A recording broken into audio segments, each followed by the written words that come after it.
Lightsabers, blasters, and Jedi robes are all important parts of the universe's iconography. Hello there. But Star Wars just wouldn't be Star Wars without ships. X-Wings, TIE Fighters, the Millennium Falcon. May not look like much, but she's got it where it counts. Just a quick look at any of these famous spaceships conjures up daydreams of freedom and adventure among the stars. And so, unsurprisingly, spaceships are kind of a big deal for Star Wars Outlaws. I've been a Star Wars fan for decades, and the space side of things is in particular quite important to me. I grew up on games like X-Wing, TIE Fighter, Rogue Squadron. For today's IGN First, we spoke to staff at Massive Entertainment to find out just how they've woven the perfect Starship fantasy into the first ever Star Wars open world. Or, perhaps more appropriate for a game where you can fly to multiple planets and moons, the first ever Star Wars open galaxy. Changing target. Can't slice that relay with these ties on us. I'm on it. No, that was our way out. Then we'll make another one. With 5 distinct, deeply detailed open worlds to explore in Outlaws Galaxy, you'd be forgiven for thinking the inky black space between each of them would be a little empty in comparison. But Massive has applied much of the same design ethos that it uses planetside to the outer space regions. There's a lot to do. There's secrets to discover, there's exploration, you can scan for opportunities, and of course there'll be living world events or living space events in space. So a freighter being attacked by pirates that you can choose to help out, Empire stopping a smuggling ship that you can choose to intervene in or not.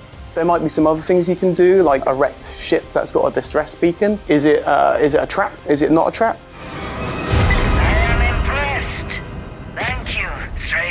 Happy to help. Oh, I see there's still a force field intact over here, so maybe I can disable that. Everything is driven by the same kind of motivation for you to find the intel, follow up on it, find something interesting and tying it somewhat back to the story. Between the organic moments the living event system creates, you'll likely want to find a place to moor up, stretch your legs, and scout for new opportunities. That's where space stations come in. So think of them as mini cities. There'll be a cantina, there'll be a bar, people to talk to, there'll be opportunities, there'll be back tables, there'll be secrets, there'll be exploration. There's a lot of things to do in those. Whilst they're there, they can sell things, they can buy things, they can upgrade their ship, they can pick up contracts, as well as some sort of narrative beats that will take place.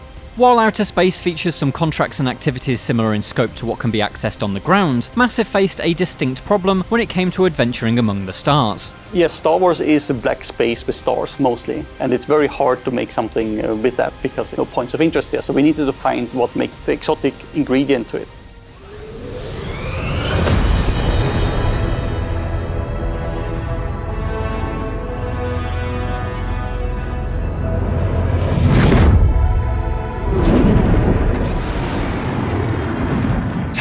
Space, edge of the galaxy.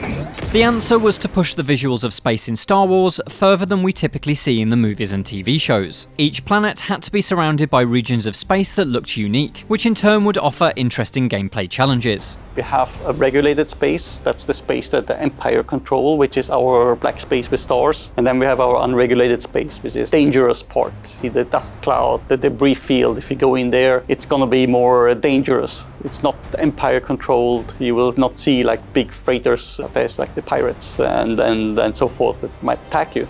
Akiva space is a big asteroid field, so again that's going to present its own challenges as well. And then we've got our other space regions that will, without spoiling anything, give some fun stuff. One of the most impressive things about Star Wars Outlaws is that space is not really considered a separate entity or level from the planet's surfaces. When Massive talks about Outlaws being an open world, it means on a galactic level. All 5 of its worlds, plus the space in between, make up the game's open world. That means there's a level of connectivity between ground and space. For example, if you become wanted by the Empire, its troops will pursue you from the surface to the stars. So, if you get into trouble on the ground and you manage to get away and to go in space, you're still going to have that wanted up on the same thing the other way around. Obviously, the Empire is not just going to let you get away. If you manage to get on their radar quite a bit, they are going to start coming after you more and more, and that's going to build up, and they're going to keep throwing things at you to the point where there'll be some tough challenges towards the end that will maybe make the players regret their decisions and give them something to think about before they can escape.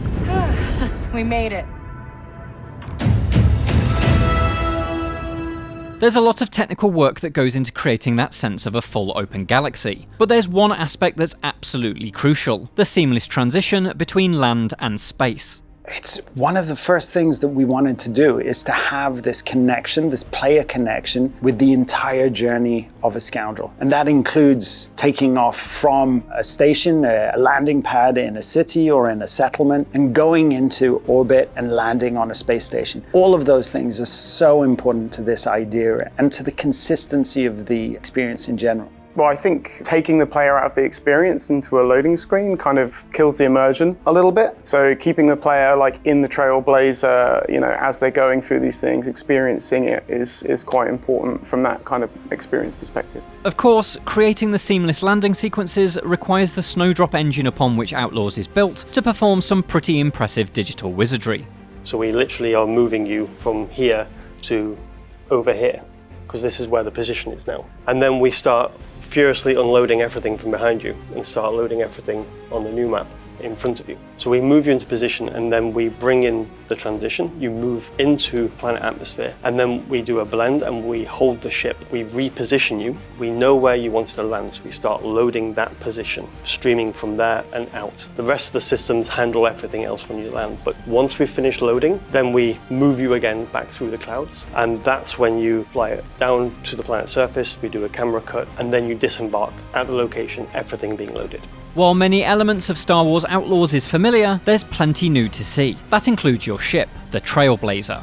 Like the Trailblazer for us it's a prototype. Only few ships were built, only one remains. The rare nature of the Trailblazer means it is a bespoke creation for Outlaws. It's not based on any existing cargo ship in the Star Wars universe. That meant Massive had almost free reign when it came to what the Trailblazer looked like, provided it had that retro 70s inspired aesthetic, of course. So I was looking at what does the ship need? Because we need to have it very sturdy, contains valuable cargo, but also it needs to be very maneuverable because it needs to be evading people who want to steal all that cargo. So my first reference was actually a turtle, because out on land they're not very agile, but in the water they can be fairly agile, and they can use the jet streams to their advantage to be really fast. But also one of the key references for the front, like when you have the big vents on the front, they all come from a Ford Mustang. I don't know if you can recognize the shapes, but they were inspired by that.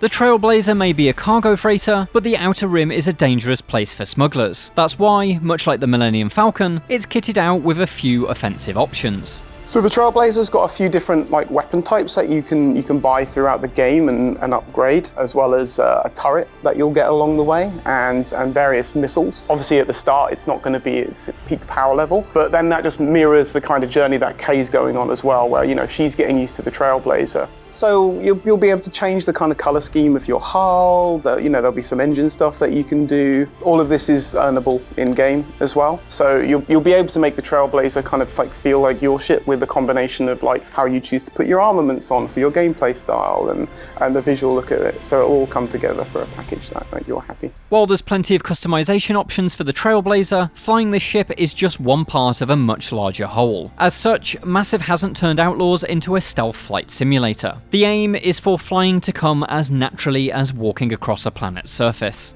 I think making a fun, accessible experience that has familiar controls, but still that cinematic Star Wars feel, which I think that we've kind of nailed with the feeling of the way the ship moves and the sounds and the music. It all comes together to give that player that really good, either tense experience if they're out exploring, or action-packed dogfighting. I think is really fun and exciting.